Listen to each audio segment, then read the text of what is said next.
imong pulong. Salamat sa imong grasya, kaluoy nga niya kami, ang imong espiritu mo ay giya kanamo nga magkatabang sa uban sa Lord. Yes, Lord. Nagkinanglan diya sa imong espiritu, Lord, nga mupuyo. Nari kanamo, salamat sa imong kaayo sa matag usa kanamo, bisan sa imong alagad nga si Pastor George, nga taga si Pastor John, bisan niya aning nagkausa ni. But today, many Christians are not committed to God. They are enjoying their convenience in God. Enjoy kayo sila. Kasuhanon sila, nalawa sa grasya. Parang okay ra. So igo na sa nilang dapita. Pero to become committed to God, dapat mong gunin number one na to nga desire sa every member sa church. Okay? So this is ang kaning term na commitment. This is kanang gitawag nila the missing jewel of the church. Muni nawala sa simbahan ang commitment. Okay? So compared mo sa una, makisuhanon o karon, diferensya na kayo. Okay. So, say kusog kaitang manaway sa mga China, kusog kaitang manaway sa kining tawag mga Iranian. Okay. Pero sa pagkatinuod lang layo na ko kita ikumpara nila. Kay ang mga kasuhanon ditong dapita ko ang kayo. All in sa ilang commitment sa Ginoo. Kasi na yung mga panglutos. Chinese, Panglutos, Iranian, na yung panglutos. Kasi ilalong sa... hasta mga Iranian. So, sa tuwas, kitawag na siya come and see. Okay. So, kanang level come and see is, it is your commitment to listen to Jesus. Okay. Okay. So, mura ni siya curiosity level. Curious ba ka? Okay. Kaysa una, daghang kasunod-sunod ni Jesus. Kay curious sila, ganahan silang makakitag milagro, ganahan pa sila maminaw sa tudlo ni Jesus. So, maunay curiosity level. So, mabasa na kitang versikulo. 1 John. Katunay ng isda. Luke 5, Yeah. tapos 1 to 11. 11.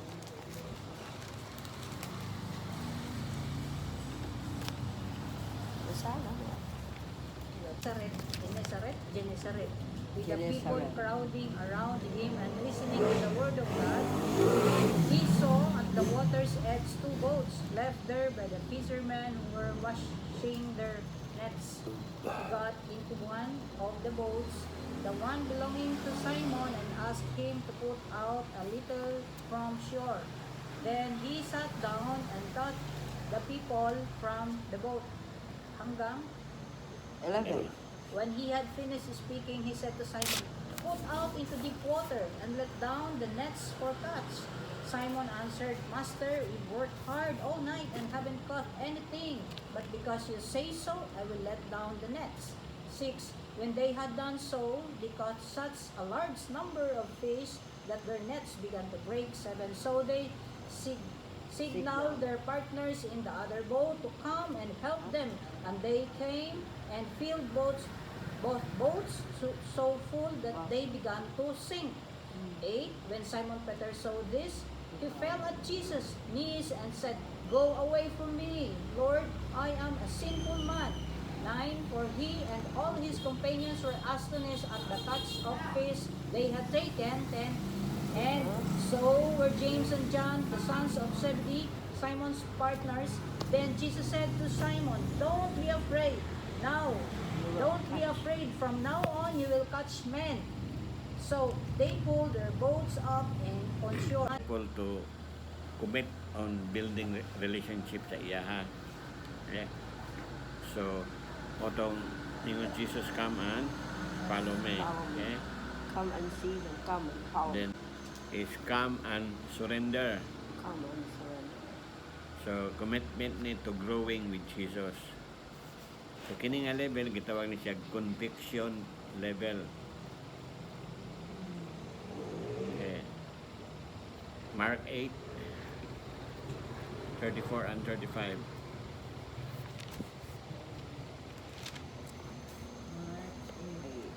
Kana pud mapel. 34 and 35. Kay message lang kapag Message o gaano Wala. na. to them.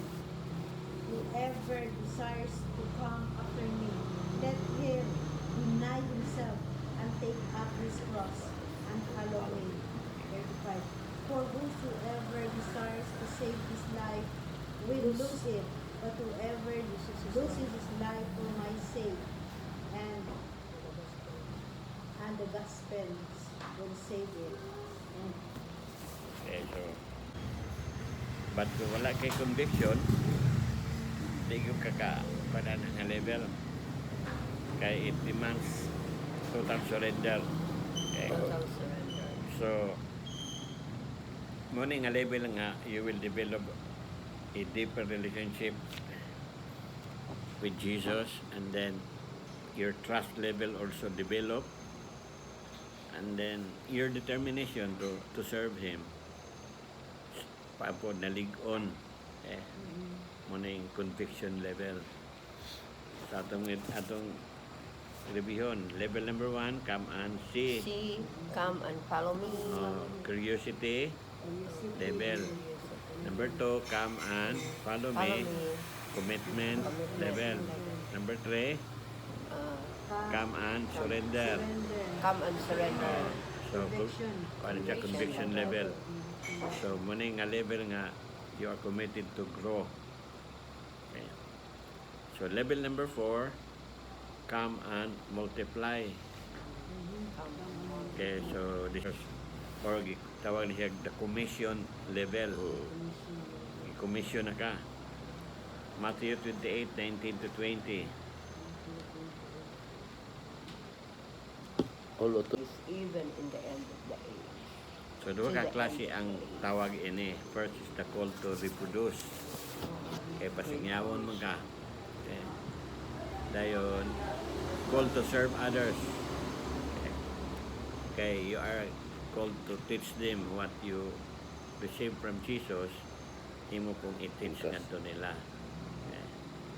So, however, a lot of Christians are having some problem about their draining commitment. Okay. Ngaluya na, di na committed. So, although they are aware that they are not committed, wapo sila gihibo. At kaya nagkawala ang imong commitment. wala kung di mo gana. Walang gana.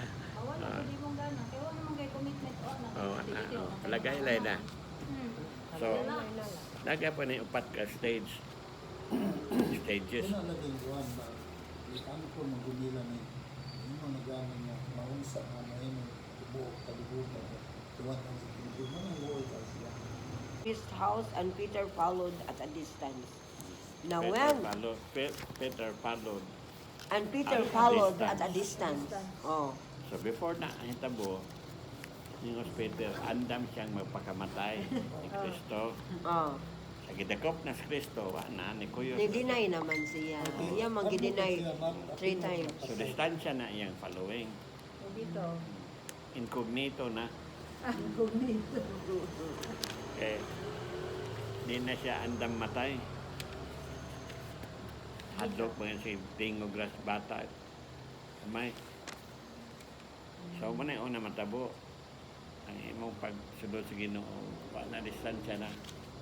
Di na ka dot-dot. Distance na. Di na ka Na maka-feel siya ng mo, murag malumos ka kung di ka Mm. kadung sa Ginoo. Na ina na. May ubang sipa, basta mo, manood sila, sila ikaharik manood. Kay? Wala man mahad, wala man nila na, ano yung una ng mga trial, mga demons po na nila, no, naapag nila na, no. Oh, napapunta ka mga Christian nga, wapag yun. Eh, di wala man gud nila na, ako, kanang bisan pa ka magdagay ka da, pero pag abot na, Will become divided. Ala. Verse 55, pasapat. Now, when they had kindled a fire in the midst of the courtyard and sat down together, Peter sat among them. Okay, Peter sat among them. So si Pedro, niminggol na siya sa mga Duality na, no? oh, Dual. Dual citizenship. sa, Mingle. niminggol na siya sa katong dili magtotoo. Mm. Pedro na, So divided na iyang loyalty. So he is torn between Two lovers. the committed and the apathetic. So torn between two lovers na siya. Katulo, ang imong pagtuo, your faith become deluded. Verse 57 pat.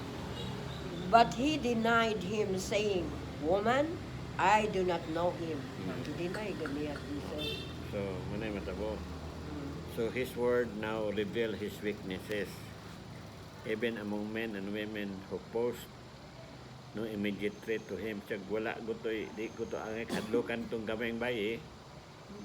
Pero na-threaten siya. Ano niya, bold kay iyang pag-deny. Nawa siya kaila. Becomes denial. Ang imong pagkamainiton, karon balibad na. 60, verse 60.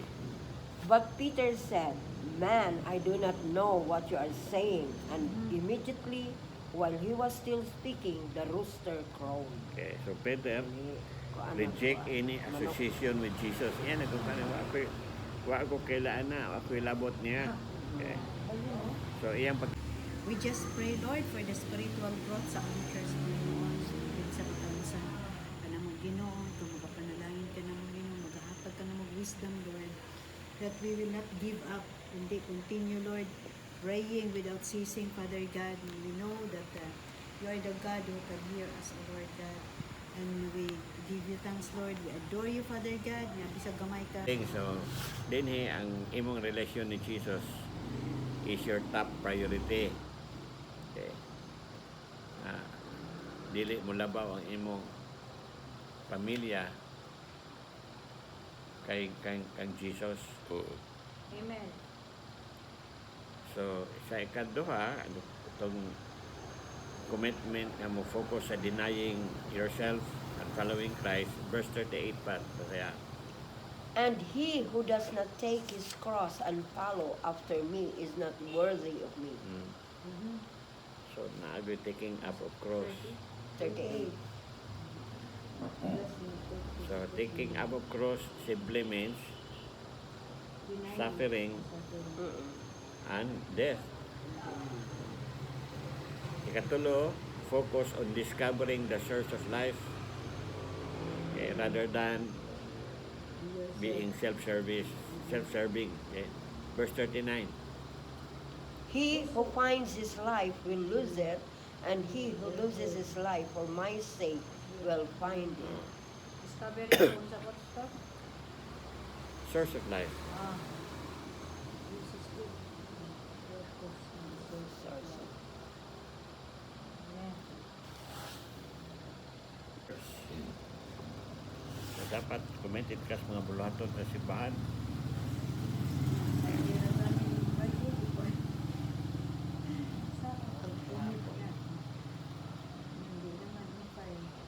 Kalima, committed to the Great Commission.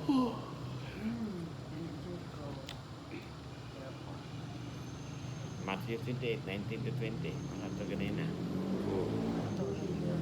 Go you to in the name of the Father, teaching them to obey. Matthew 28. 19, 20. Okay. Ini violent relationship with Christ rather than on anything else. So kung committed ka sa Ginoo, ang imong focus ang imong relasyon sa Dios, Sa Diyos. dili ang mga ubang butang. Okay. Kaduha, ang imong commitment naka-focus on denying yourself and following Christ rather than living and loving for yourself. Rather than. Rather, Rather than living and loving yourself. Dito.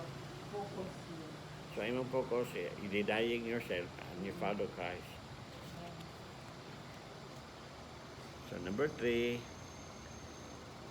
your commitment focus on discovering the source of life.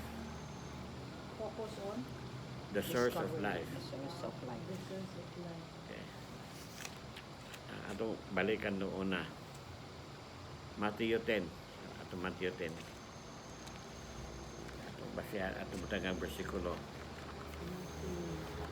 Sugod sa 35. 10, 35 and 36 basaha. 35 and 36. 35. For I have come to set a man against his father, a daughter against her mother, and a daughter-in-law against her mother-in-law. And a man's foes will be 36 those naman. of his...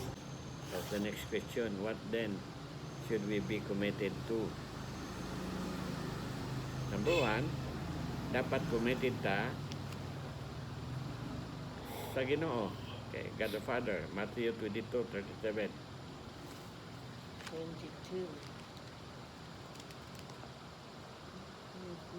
37. Mm. Jesus said to him, You shall love the Lord your God with all your heart, with all your soul, and with all your mind. Yeah, so committed to God. Ikaduha, we must be committed to Jesus. John 14:15.